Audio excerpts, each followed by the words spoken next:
Salut à tous, c'est Dylan du Running Geek. Alors aujourd'hui on se retrouve pour une vidéo un petit peu particulière mais qui risque d'être assez récurrente. Pour l'instant je n'ai pas assez de recul pour vous dire ça. Donc aujourd'hui on se retrouve pour ce que je vais appeler une vidéo sauvetage entre guillemets. Alors je sais que le nom est pas très parlant. Je vous explique la situation. Alors pour des raisons de confidentialité, j'en dirai pas trop non plus, mais je récupère des iPhones en fait hors service ou qui sont destinés à être tout simplement détruits. Donc je récupère tout ça et voilà pour ma collection afin d'avoir pas mal de modèles. Donc aujourd'hui voici un peu la petite trouvaille pour zéro quoi.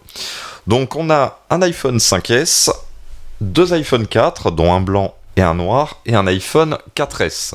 Donc il faut savoir que sur 4, 2 sont entre guillemets fonctionnels, je dis bien entre guillemets parce que honnêtement vu ce qu'ils ont c'est très compliqué franchement de se servir de ce genre de téléphone correctement. Il faut savoir que le coût de réparation sur ces modèles là serait tel que ça dépasserait la valeur du produit, donc c'est pour la plupart la raison pour laquelle ils sont jetés ces modèles là, parce qu'une fois que c'est pété, de toute façon le remplacer un écran etc coûte trop cher.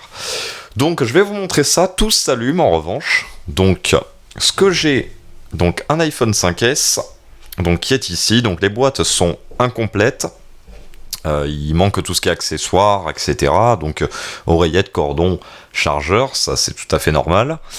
Donc un iPhone 5S, alors les traces de doigts c'est moi qui les ai mises, donc le derrière est en bon état, mais le devant il est fracassé à plusieurs niveaux, notamment ici, et on voit pas trop, mais il y a une cassure d'écran qui est assez prononcée. Alors après c'est vrai que c'est vraiment très très discret.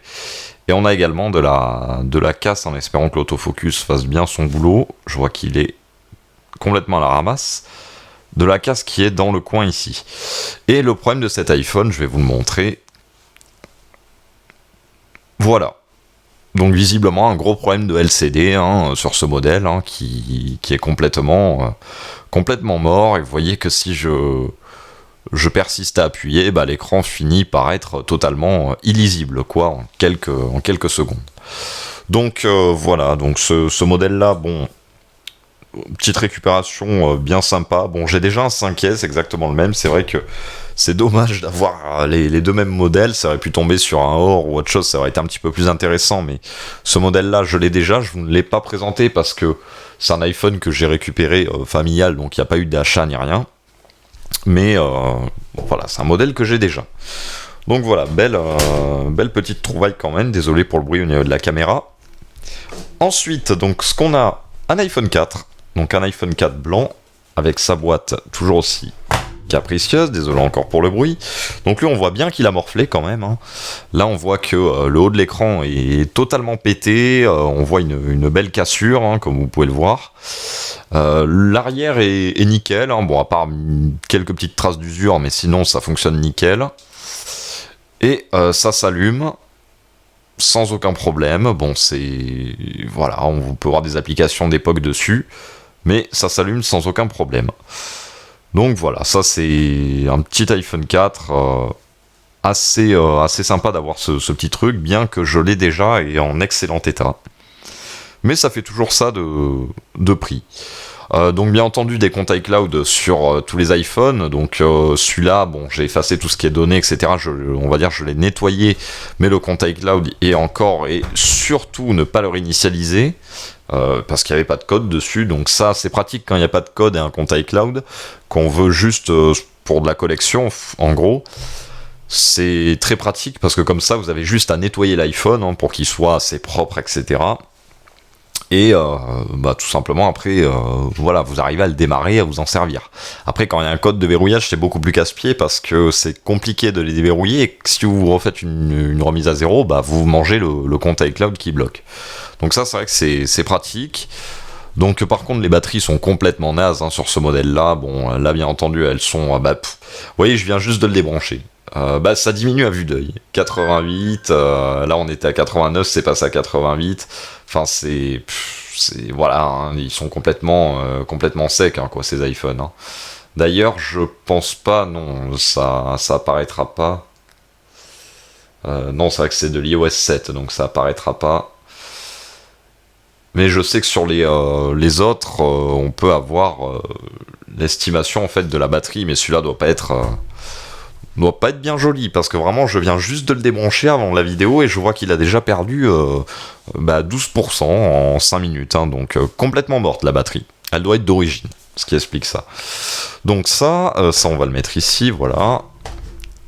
Ensuite j'ai un iPhone 4 noir, qui est ici, alors lui en parfait état cosmétique, parce que je les ai testés de A à Z, hein. Donc lui, nickel à tous les points esthétiquement, mais bouton allumé qui est complètement HS, quoi, hein. Il est renfoncé, ça c'était la maladie de certains iPhones.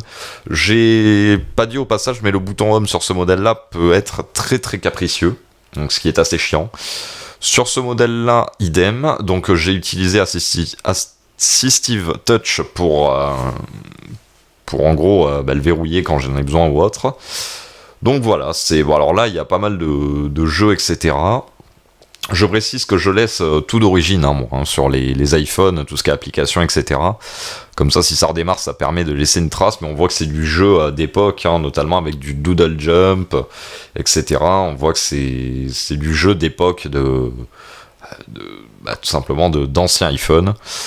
Donc voilà, bon, après celui-là, l'haut-parleur est mort, le micro est mort, qu'est-ce qu'il y a d'autre qui est mort, le sélecteur sur le côté est très capricieux parfois, enfin, toute sa partie bouton en fait est morte. Bien entendu, c'est un modèle que j'ai déjà, donc voilà, c'est pas une très très grande importance. Donc ça, voilà, c'était pour le petit 4.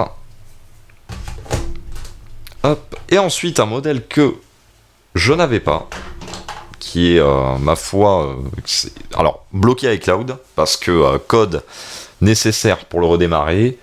Bon, comme il y avait un code dans ces cas-là, c'est-à-dire moi je m'en fous qu'il soit bloqué à iCloud, etc. De toute façon, c'est des trucs qui sont destinés à être jetés.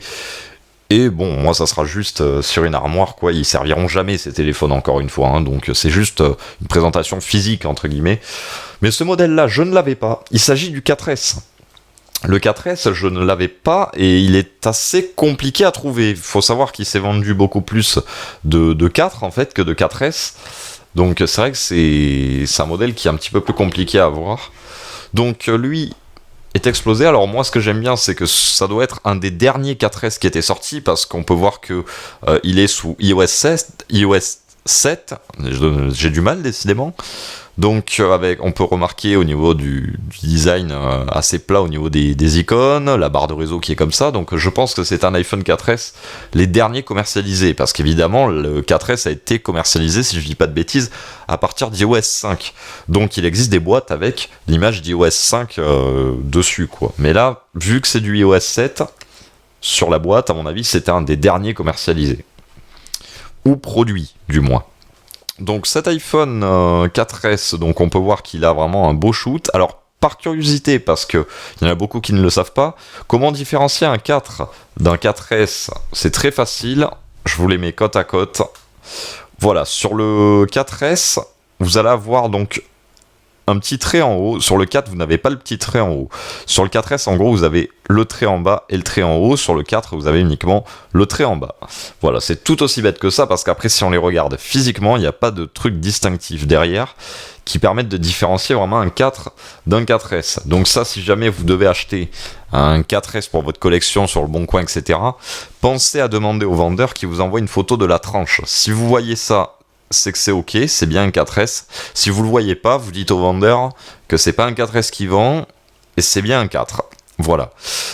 Pourquoi ? Parce que, alors bon, c'est pas la meilleure réussite d'Apple, mais le 4S a été poussé jusqu'à iOS 9, alors que le 4S a été poussé uniquement jusqu'à iOS 7. D'ailleurs, pour moi, c'était une grosse connerie que le 4 ait été poussé à iOS 9, parce que c'était un OS bien trop lourd, et je parle en connaissance de cause. J'ai une amie à moi qui avait un 4S, c'était un système qui était bien trop lourd pour ce type d'iPhone. Clairement, iOS 9 dessus, c'était, ça suivait pas un pet, quoi. C'était hyper lent, ça ramait énormément. Déjà que iOS 7 sur iPhone 4, c'est pas ce qui se fait vraiment de plus fluide, hein. Le meilleur pour moi était iOS 6. Mais là, le 4S, ça a été vraiment une tannée, quoi, honnêtement, hein, sous iOS 9. Donc voilà, c'est pour ça, bon, malheureusement, lui, il est totalement bloqué, hein, bloqué iCloud, donc j'ai même pas pu l'explorer, etc.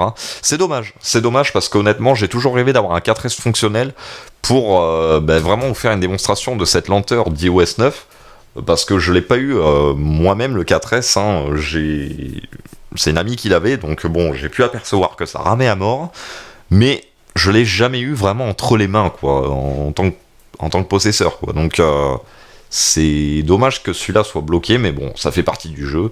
Donc bel impact en haut, hein. Là on peut voir qu'il y a eu un shoot qui était ici, puis qui s'est dispersé jusqu'ici en bas et ici en haut.